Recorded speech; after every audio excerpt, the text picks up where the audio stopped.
নমস্কাৰ স্বাগতম জনাইছোঁ আজিৰ ভিডিঅ'টোলৈ। আজি আমি লৈ আহিছোঁ আগষ্ট 1 তাৰিখৰ পৰা আগষ্ট 11 তাৰিখলৈ কেইটামান মোষ্ট ইম্পৰ্টেণ্ট কাৰেণ্ট এফেয়াৰ্ছ। গতিকে আহকচোন চাওঁ আজিৰ কুৱেশ্যনসমূহ কি কি। প্ৰথম প্ৰশ্নটো হৈছে কেন্দ্ৰীয় জনসেৱা আয়োগৰ নতুন অধ্যক্ষ হিচাপে কোনে নিৰ্বাচিত হৈছে? Who has been elected as a new chairman of the Union Public Service Commission, চমুকৈ UPSC। ইয়াতে কেইটামান অপশ্যন দিয়া হৈছে। শুদ্ধ উত্তৰটো হৈছে প্ৰীতি চুডান। ইয়াৰ পিছৰ কুৱেশ্যনটো হ'ল শেহতীয়াকৈ ইৰাণৰ ৰাজধানী তেহৰাণত 31 জুলাইত উগ্ৰপন্থী পেলেষ্টাইনিকত হামাছৰ ৰাজনৈতিক মুৰব্বী নিহত হয়। তেওঁৰ নাম কি? Recently the militant Palestine group Hamas political head was killed in the Iranian capital Tehran on 31 July. Who is he? চাৰিটা অপশ্যন দিয়া হৈছে। শুদ্ধ উত্তৰটো হৈছে ইছমাইল হানিয়ে। নেক্সট কুৱেশ্যনটো হ'ল শেহতীয়াকৈ কোনটো সংস্থাই ছিকিউৰিটিজ মাৰ্কেটৰ বিনিয়োগকাৰীক সহায় কৰিবলৈ সেবা চাটবট লঞ্চ কৰিছে? Recently which organisation launch Seva chatbot to help investors of the securities market? শুদ্ধ উত্তৰটো হ'ব সেবি। সেবিৰ ফুল ফৰ্মটো হৈছে securities and exchange board of India.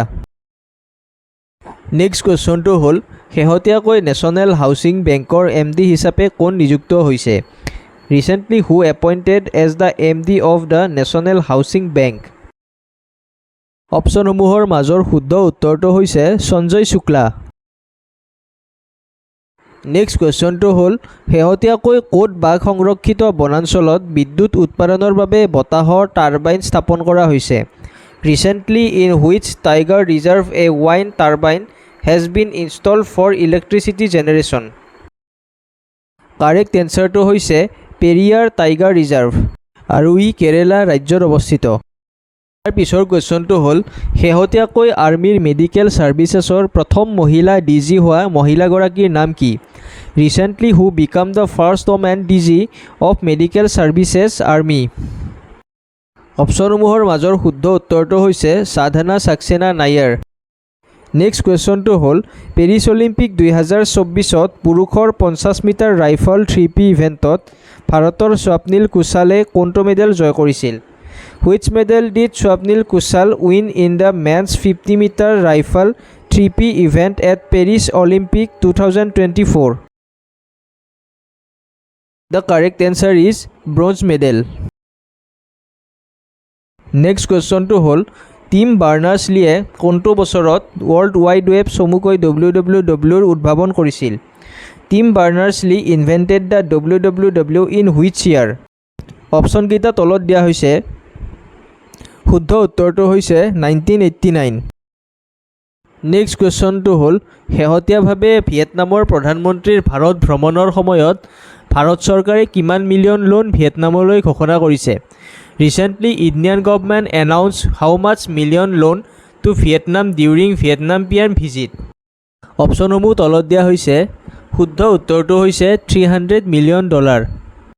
Next question বিশ্ব অৰ্থনৈতিক মঞ্চৰ ভ্ৰমণ আৰু পৰ্যটন উন্নয়ন সূচকাংক 2024ৰ প্ৰতিবেদনত 119খন দেশৰ ভিতৰত ভাৰতৰ স্থান কিমান? What is India's rank among 119 countries in the World Economic Forum's Travel and Tourism Development Index 2024 report? অপশ্যনসমূহ দিয়া হৈছে। শুদ্ধ উত্তৰটো হৈছে 39th ৰেংক।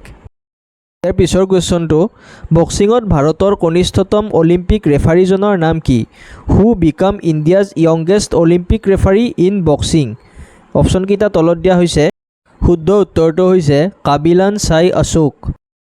নেক্সট কুৱেশ্যনটো বছৰেকত বিশ্ব হাঁওফাঁও কৰ্কট দিৱস কোন তাৰিখে পালন কৰা হয়?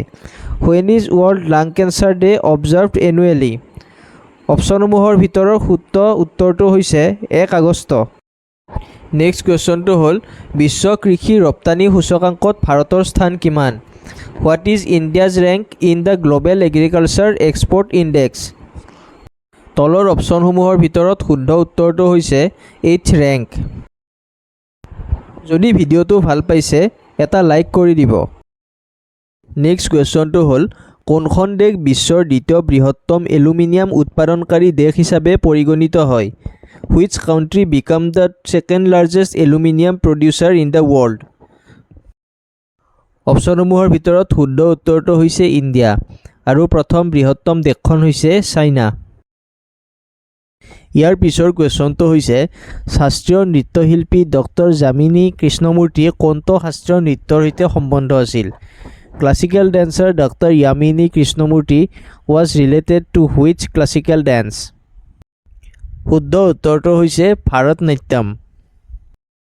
নেক্সট কুৱেশ্যনটো হৈছে কোনখন দেশে দ্বিপাক্ষিক বায়ু অনুশীলন উদাৰ শক্তি 2024 অনুষ্ঠিত কৰে?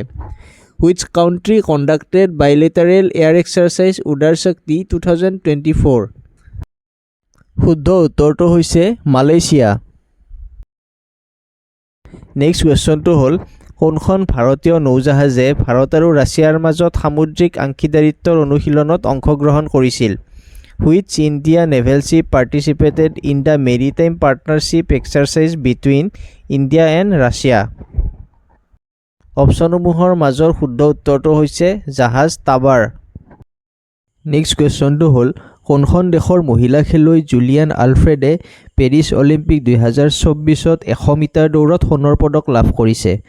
Which country's female player Julian Alfred has won the gold medal in the 100-meter race at the Paris Olympic 2024?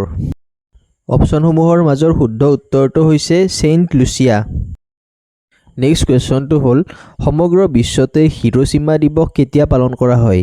When is Hiroshima Day celebrated all over the world?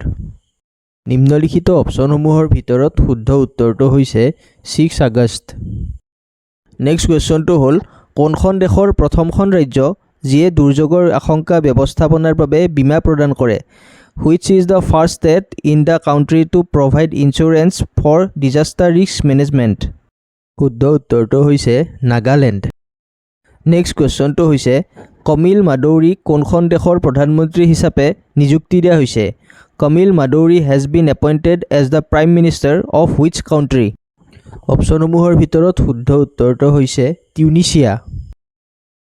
Next তথা শেষৰ কুৱেশ্যনটো হৈছে কোনখন ৰাজ্য চৰকাৰে মুখ্যমন্ত্ৰী মাইয়া সন্মান যোজনা আৰম্ভ কৰিছে? Which state government has launched the মুখ্যমন্ত্ৰী মাইয়া সন্মান যোজনা? ৰাজ্যখন হৈছে ঝাৰখণ্ড। যদি ভিডিঅ'টি ভাল পাইছে লাইক কমেণ্ট আৰু ছাবস্ক্ৰাইব কৰাৰ লগতে শ্বেয়াৰ কৰি দিব। ধন্যবাদ।